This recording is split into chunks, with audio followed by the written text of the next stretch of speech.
fumble along a little bit because it usually tells me I'm live, and I do believe that I'm live. So assuming that I am live, welcome, welcome, welcome, everybody. This is my third night in a row of doing amazing interviews for the upcoming Take Charge Challenge. Tonight, I am extremely excited to have with me. Yeah, see, she's excited too. This is the Dr. Jea. I call her Dr. Jea Arzerbeger, but Dr. Jea is way easier to say, so we say Dr. Jea. And I am incredibly excited to have her with me tonight because we're going to focus on purpose. So living a life of purpose, passion, and prosperity. I practiced that. I got it wrong a couple times, but I've got it right now. But we have an opportunity tonight for Dr. Jea to share with us some really awesome insights that will help us to live with purpose. So welcome, Dr. Jea, and thank you for joining me and my crew on a lovely, slightly smoky, depending on where you are, very smoky Thursday evening.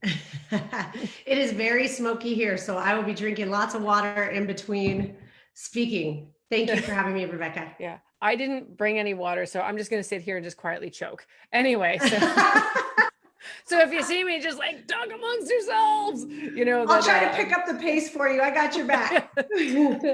Exactly. So Dr. Jea, why don't you just give us a sense of where you came to understand that living with purpose was so important? Like, was something missing? Like, I came across it in sort of my own way, and I'll share my story later, but it's not about me, it's about you. So tell me a little bit more about your story and kind of how, because I know you've got the doctor in front of your name. I know you're like a super awesome, driven career woman. Where did it come from, that purpose piece? So for me, it was when I went to college, I really had no idea what I wanted to be when I grew up. And I've now decided just don't grow up. But back then I thought you had to grow up and I had to figure that out. So I knew I was good at math. I thought, oh, maybe I could be a CPA for the CIA. It just had a ring to it. It sounded really cool. I had no idea what that meant. I got into accounting courses and realized, wow, this is so not me. The first ledger, lots of fun. I was like, yes, I got it right. I loved that. The second, third, fourth, I was like, I can't picture myself doing this every single day. Right. And then I didn't really know, though, what else to do. So luckily, everyone else was meandering around the university as well, going to frat parties, hanging out at the lawn, which we called the mall. And I fell in love with a course on child development and neuroscience, immediately changed my major and decided to throw away all money and focus on being a teacher. And ever since, my career has been filled with so much adventure and achievement. I've now taught ECE through PhD students. I founded downtown Denver's first elementary school. I led a statewide innovation grant that allowed me to help other educators nurture their development across the state of Colorado. Being innovative as a state allowed me to go and advise the White House and Gates Foundation and do all kinds of really cool things. Cool. Yet I worked myself into the hospital. My days were filled with give. And at the end of the day, there was literally one night I came home and fed my daughter Skittles just so that I could have one more meeting before dinner. And I thought, no, this has to stop. Like, I have nothing left at the end of my days for the ones that I loved the most. I was also starting to go broke doing what I loved and was living a world of scarcity and depletion, and realized something had to change. So for me, that was really where I knew my purpose in terms of using education to provide people with knowledge so that they could up-level their success. Yet I was doing it at the expense of the rest of my life. That's really interesting because, like, there's a lot of rhetoric out there. I've got, 5 young kids myself, and there's a lot of rhetoric of do what you love. And that seems so wonderful and holistic and beautiful. But like you said, if it doesn't sustain you, then, then you've got a bit of a problem, because then you kind of, you cease to be able to be really impactful. So again, I'm really excited to hear sort of like part 2 of what you're going to say of like how you turn this around, because it sounds like for all intents and purposes, like you sound like you were living with purpose and passion and doing what you loved. And then yet you have this other piece where you're feeding your kids Skittles. And I can completely appreciate that, because one of my dinners was goldfish. right? So same thing, you know, you're just Yeah. busting your ass to like get things out and get things done and stay on top. But you're right. At some point, the really important stuff starts to really be affected negatively. So what happened next? Tell me Well, next. and money matters too, right? My first year Mm, of teaching, I was in the dot-com boom in Silicon Valley. And long story short, ended up living in my car for 2 weeks because you could not find places to live. And wow. it was so, to go from that to literally 4 years ago, I built my dream house. And at the design center was like, oh, I shouldn't get those wood floors. They're too expensive. And the woman said, just design, build the house of your dreams, and we'll take away later. And I didn't have to take anything away. I actually Wow. got to even add some fancy tile to the guest bathroom. And I was so darn excited. I was like, you mean I could do everything I want and some more? Oh And my let's put in the God. hot tub and flagstone patio. I mean, it was like a 180. And a lot of it was when I quit getting out of my own scarcity mindset. So, one of the things that's mission critical for me is what I call a moving trains mindset. And I'm going to save that for the training because that is something that shifting your mindset, you'll see there's lots of research on the topic of mindset. And for me, Mm-hmm. being a moving train and keeping a commitment to that helped me differentiate myself. So I was no longer Really? just a teacher. And I say that with the utmost respect because we all grew through teachers. Yep. I was a teacher for over 10 years, and still that's the best years of my life were spent teaching. Mm-hmm. However, I couldn't sustain myself on that. I needed to make more money. I'm a single mother. And Mm-hmm. so I assume full responsibility for the financial well-being of my household. So in a lot of ways, I'm the man of the house, the woman of the house, the maid of the house, the chef of the house, the landscaper of the house, like you name it, The I do it, contractor. What else can right? we say? Yes. And so I think this notion of shifting to having enough energy management became huge for me when I first learned, oh my gosh, it's not, I don't need to eat enchiladas because I love the taste of them. I need to drink my green smoothies in the morning, not because I love the taste of them, but because, wow, I am fired up with so much energy that my body can get through the day faster. I Mm-hmm. get more done by 11 a.m. than most people do in their entire 9 to 5. And that Mm-hmm. leaves me with a lot of time to play and do things that I never was able to do before. Myself always came last, and learning to put myself first was huge. Mm-hmm. You know, and it's interesting, you know, as a, if you're going to split the genders and say, you know, which one does it more, most women will put themselves like last. And there's a super awesome book called The Female Brain, which explains why that happens, right? That Mhm. there's a literally a biological, neurological way about how ladies are put together that just sort of is more of our tendency than our male counterparts. It's not one good, bad, it's just kind of the way we're Mhm. wired. And yet that is such a prevalent thing. Like I get that with a lot of my clients, you know, like everyone comes first, you know, I Yeah. come last. And then without the understanding that if you come last, then you actually can't take good care of everybody else. And then things really start to fall apart. So what is it? Do you have like a phrase that you use right now? I know like the whole title of this thing is, you know, live with passion, for purpose and Purpose. prosperity. There's all three P's. There's like, they're going to get the three P's. That's really good. I've got those. I've got Took those me a three long P's. time to figure out how to make alliteration part of the. Yeah, apparently my brain's still working on remembering everything, including I'm like, it's alliteration. 7 p.m. your time. I think knowing the speed that you go through your day Oh my too, God. it's good and ready Yeah. for a break.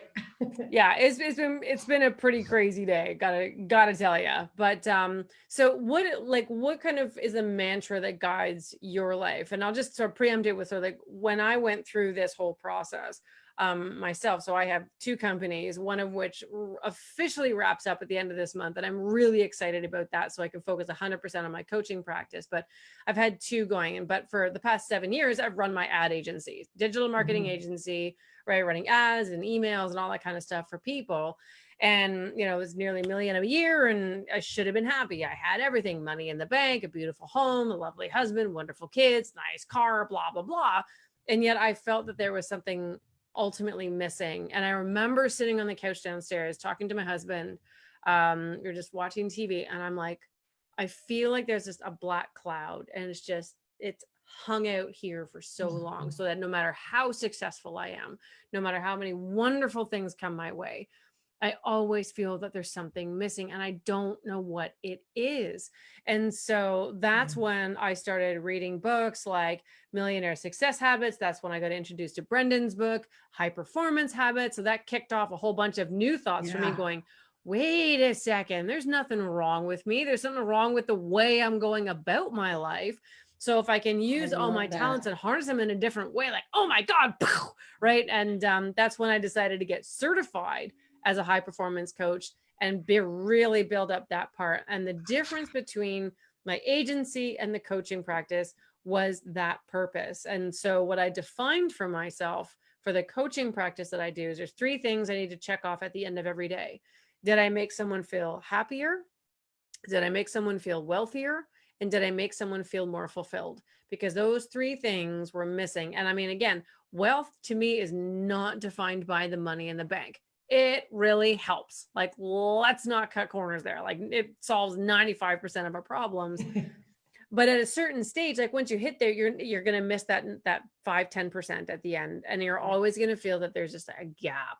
And so if you're just chasing the 2 comma club, if you're just chasing after money in the bank and you're counting, butts and seats and stuff like that, there'll always be something missing. So now what I do is I can focus on, really driving amazing impact for people, like truly life-changing stuff, knowing that when I do that, the money comes. It's like the impact over income equation that most people, including myself, have flipped. We focus on income first, and then we just kind of hope something good happens to somebody that we're serving. They'll figure it out, right? But in my case, they weren't figuring it out. And so and it was really hard because I was very focused on money. And I was also a single mom, and I'm not now, but I still have that mindset of like, just the hunger, it's still there. And so when I flipped over and I would have to sit at my desk going, okay, because, new businesses are slow to start. It's just impact over income, Rebecca, deliver really good service, and it's going to happen. And I would talk myself off of like 18 ledges a day, of nope. It's just impact over income, focus on doing really great things for people, and the income will come. And that's exactly what's happened. So that's a little bit of sort of how I came to, build up my purpose statement that guides not only who I am and how I interact with people, but what I say yes to and what I say no to. And it's that piece has driven me to close down the agency, to take care of all my clients. Everyone's been taken care of. Everyone on my team is still gainfully employed because they're all contractors. So I actually took the clients and gave them straight to my team. Or if there was a bigger project, I would find another person that could take my whole team intact and then just adopt them under a different shell. So I feel really, really good about it because I really feel like to the best of my abilities, I've taken care of everybody. So it makes me feel good to launch into my coaching practice. So that's my sort of how I came to my purpose statement and what my purpose statement is. What's yours? For me, it was so I reversed mine, right? I went with purpose first and then was like, shoot, I have to pay attention to money. Yeah. And so finally figured that out. But mine was that let me live with generosity and grace, right? That I'm very critical of myself. So practicing grace is very important for me. I always tell myself, know when to be fierce with yourself and when to be gentle. There are times when it is like, let's get fierce. And I love that. One of my dearest friends calls it my beast mode. And I love being in beast mode. Yet there's times when I really have to practice grace and recognize, maybe it's something new that I don't know, that I have to fail fast and fail forward. And I don't really like failure. I haven't had a lot of it in my life. And failure and I are just not good friends. I don't like him. So I'm really good friends with failure. Give myself grace so that I can fail. And to give others grace as well, like with learning that when someone has let me down, that I can offer and extend grace, but also to be generous, similar to your impact over income, is when we're generous with our time and can serve and support others. I mean, as I came to certified high performance coaching for a very similar reason, right? I fell in love with the research on high performance and was like, I want to do this I want to help. I train leaders across the globe. And I was like, I want all of our leaders to have these tools in their hand. And I just passionately went down that path. I also tell myself a lot, let me inspire and influence today. Like I really feel like we do a lot more when people are lifting us up. And I love being that Yeah. cheerleader beside my clients saying, you've got this, you can do this. And seeing them achieve faster. I think that's part of it too, right? So one of the things that I'll be talking about during the Take Charge Challenge is the great 8 dimensions of your life and how you can think beyond the unidimensionality of your career, how you can, and then all of the tools and strategies to shorten the distance between where you are now and your dreams, right? There's things that create distance between our dreams and our current reality.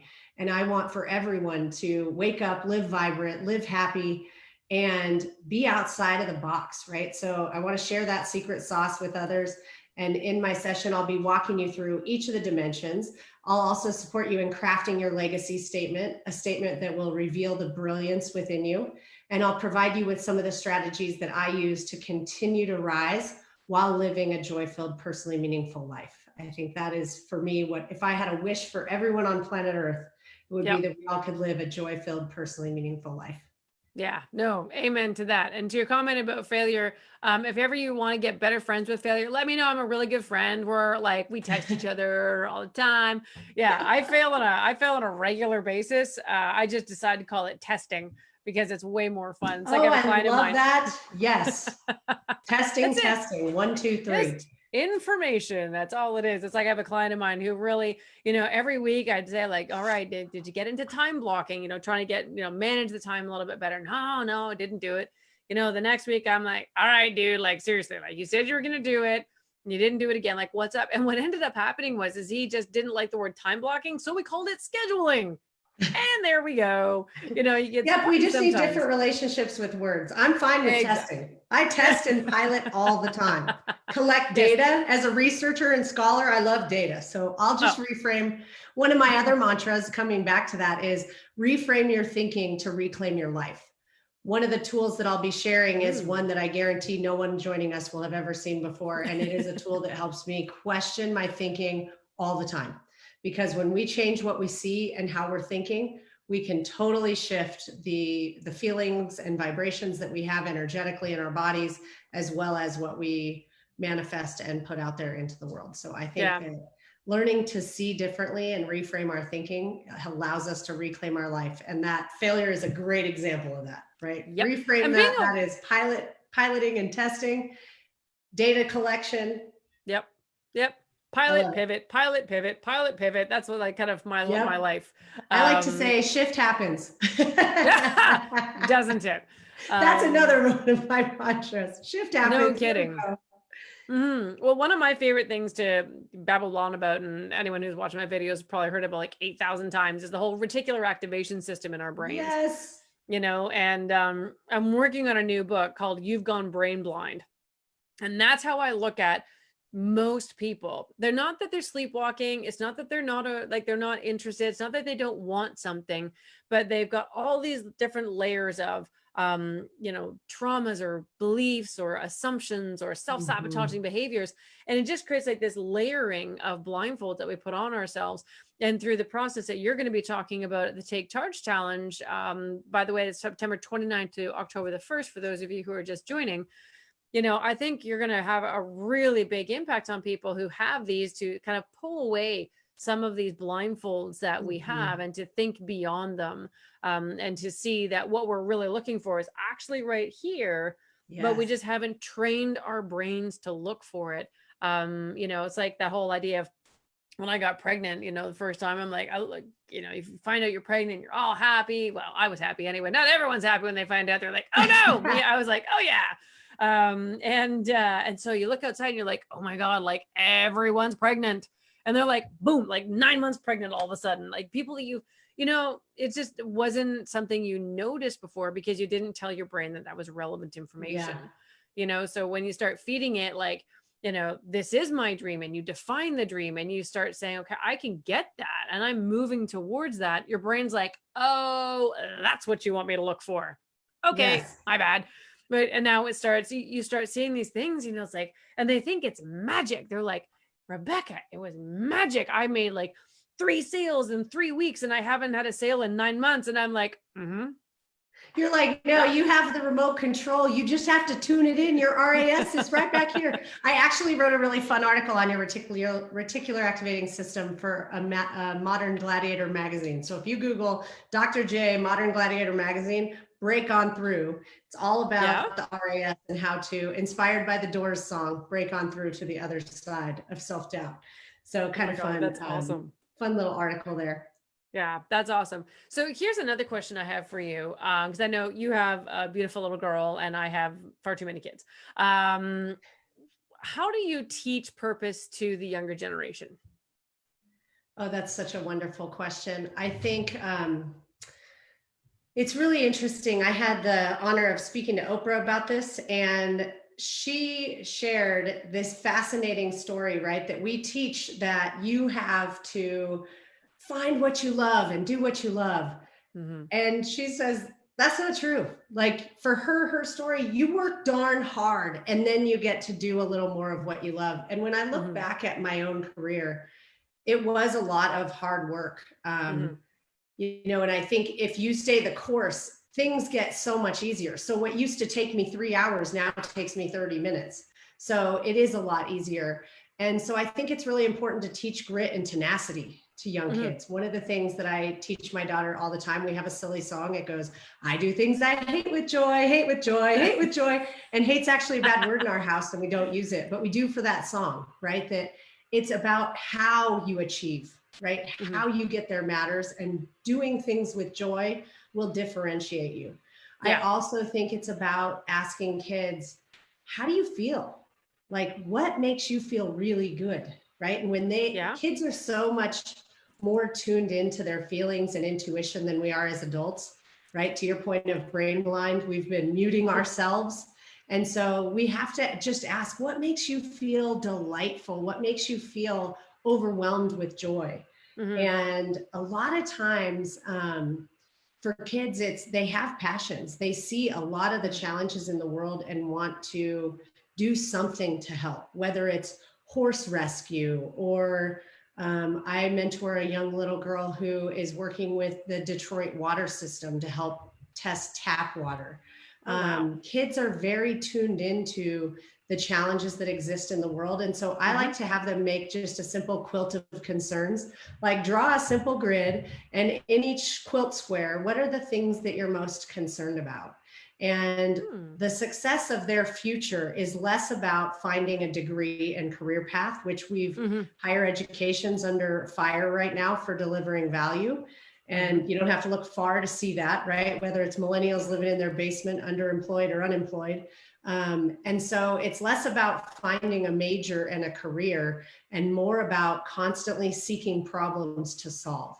And so when they can find problems that they care deeply about solving, they feel that sense of purpose and contribution.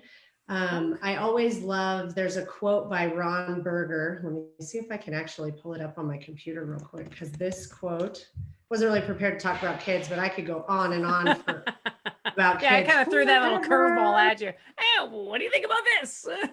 I know. I love this Ron Berger quote though. So if you give me just a second, it'll be worth it. Yeah, that's no problem. You know, and I'll just sort of fill it in. Okay, no, go ahead. If you found it. So he writes, this is from a book called An Ethic of Excellence. So my school that I founded is an expeditionary learning school. So we're very founded on the principles of constructivist and social learning theories. And he writes, I believe that the work of excellence is transformational. Once an individual, I'm adapting, actually, I believe the book says child, but I use it as individual because it applies to us as adults too. So for those of you who are adults watching, I invite you to think about this for yourself. Once an individual sees that he or she is capable of excellence, that individual is never quite the same. There is a new self-image, a new notion of possibility. There is an appetite for excellence. After individuals have had a taste of excellence, they're never quite satisfied with less. They're always hungry. I literally have goosebumps. Can you see goosebumps? I love that. That is why I do what I do. I love every human being to see the excellence within them. And the same is very true for kids, right? Once you just got to catch them. This is what teachers do best, right? At the beginning of school, they catch them doing something good and they communicate that to the child and their families. It was actually, this is really sick, but my favorite time of year would be first week of school. Hi, is this Mrs. Mountain? Do you have a moment? Is now a good time? Right. And while you're freaking out, I'm getting ready to tell you the most amazing Oh, thing about your son. And I just love that moment of scaring the parent to death and then saying, just raving, like on and on raving about their child for a solid 2 to 5 minutes and helping kids see that they're extraordinary. Like just last night, I actually had cuddled up my daughter. She was struggling with something. And I just said, honey, if I told you how proud I am of you, I see you checking your work. I was like, I spent a lot of time with fifth graders. You check your work more than any fifth grader I've ever seen. You never give up. If a friend needs help, you're willing to stay on that Zoom meeting longer and go through your lunch break. It makes my heart so happy seeing you care so much. And you just see kids sit a little bit taller.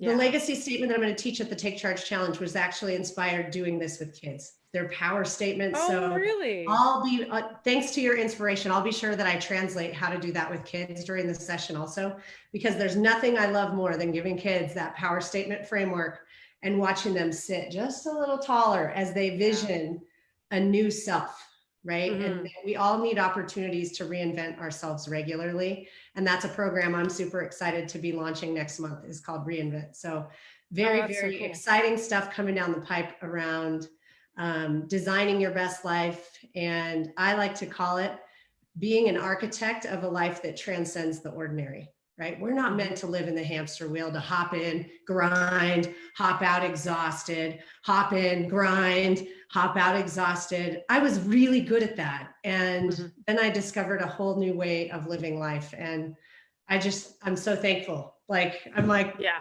Transformed. Woo! Yeah, I know. And I hear you, because I was like on the hamster wheel too, and like of my own doing. I mean, I ran my own company. I couldn't blame anybody else for my hamster wheel. Like I thought that was what I was supposed to be doing. I was like, I'm crushing it. It's all about the hustle, right? Now I'm going to sneeze. Hey guys. Bless you. There goes another 11 brain cells. But when you can really do work that matters. And I think that's where people get, they hate Mondays, they hate their job, they're completely disengaged, is because they don't believe that what they do matters, and I teach people who, upper echelons of organizations, and I'm like, okay, not only do you have to make it feel that your work matters, you got to make everyone else feel that their contribution to this greater goal actually matters, and it helps them achieve their dream. And when you can piece those things together, you don't have to worry about getting followers. Like they just follow you. They just end up behind it. They just kind of, you turn around, you're like, oh, hello. But it's and everyone matters, right? Like I love, there's a gentleman named Taxi Terry who his story was so brilliant. I just loved it. He had picked up a gentleman and he was out in the gentleman who was the executive he was driving for described him as like this tattered plaid shirt, torn, cut off jeans. He was like, should I wait for the next cab? Thinking, there's probably like a spring gonna tear my slacks, and all the stories that he'd made up from as he unpacked his bias. And this gentleman had said, sir, there is the most beautiful waterfall or water monument right around the corner on the way to your hotel. Would you mind if I took you there just to take a picture so you can see part of our beautiful city? Of course, no additional charge. And drove him there. He says, sure. They go. Delightful gentleman. At the stop, he said, would you mind if we exchange business cards? Exchanges the card, said, if you need anything while you're here, please don't hesitate to contact me. Later that year, received a Christmas card from him. I think it's so often it's easy for us to think that what we do doesn't matter, right? I've been recently in a conversation with someone who is a big rig driver. And I thought, it's easy to get behind the wheel for hours and hours. And I said, you are pivotal for our entire United States economy. Yeah. Right? Like you are instrumental. And sometimes it's just us choosing to matter, right? And recognizing what are the things we all have, especially now with COVID, right? There's a lot of ups and downs. And there's times where even I'm like, does it really matter? And I have to call that within myself, right? Generate the I matter to create that motivation for myself. Yep. I think that is so important right now. Yeah. Absolutely. And I love what you say about you create that motivation for yourself. We can't Mhm. depend on other people to motivate us. We can't depend on other people to appreciate us. Yes, that's Yeah. a bonus and that's great. But if we Mhm. appreciate ourselves because what we do matters, like that needs to be enough. So, Especially with leaders, right? Like as yeah. someone who loves training leaders, and that's become my niche right now. I love John Maxwell talks about a leader's responsibility is to help others see their worth and potential. Awesome. Not Hmm. everyone has that leader, right? When Hmm. that leader, when we don't feel worth and potential within ourselves, it's very difficult to call that Yeah. out with others. Yeah. And I also am a big believer that we're all leaders. We all lead the most difficult person on the planet every single day, and that's us, right? So I have I'm easy actually, to deal my with. dissertation research was on leading in a culture of innovation and change. And I have a model of leadership called SOL. It's actually called the Empowered Leadership Model, but I chose the words SOL as the letters because if you're a leader, you are out loud. It's funny because I was nominated in fourth grade as a leader to go to the state capitol for my school.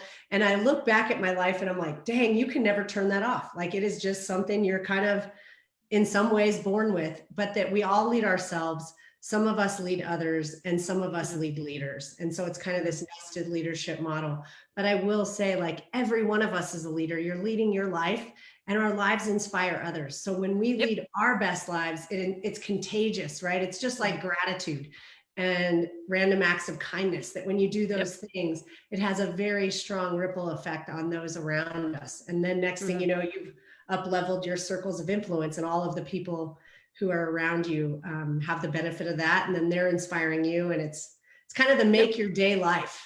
Yeah, exactly. And make everyone else's day. And the smallest things that can matter, like you talk about random acts of kindness, like it big acts, small acts, as long as you act. Now that's the thing, right? To I do love that. something with the life that you're giving us, big or small. So, well, Dr. J, I am super looking forward to listening to your presentation during the Take Charge Summit, Take Charge Challenge. Guys, if you're listening, I will be putting the link in the comments. You can click there to get your ticket. It's only $47 to get in, but if you want to upgrade to VIP for $147, gives you all of the recordings for all 12 coaches who are like Dr. J, absolutely operating at the top of their league. But you also get a whole bunch of books. You get my book, Think Again, my 7-stage journey from self-sabotage to success, and a whole bunch of other books that you can only get by joining in and the Take Charge Challenge. So thank you, Dr. J. I really appreciate you taking the time out of your very busy day to share with us. Do you have any final thoughts that you want to share with my listeners before we wrap up the interview? I would just say, just know that you have brilliance within you waiting to be revealed, and it is your time. Architect a life that transcends the ordinary. This is your life. You get one shot. Let's do it. So thank you so much, Rebecca. It was wonderful to be here with your audience and your followers. Sending you all loads of love. Mwah. Go out and shine love and light into the world. Awesome. You too. Thanks, Dr. J. Bye-bye.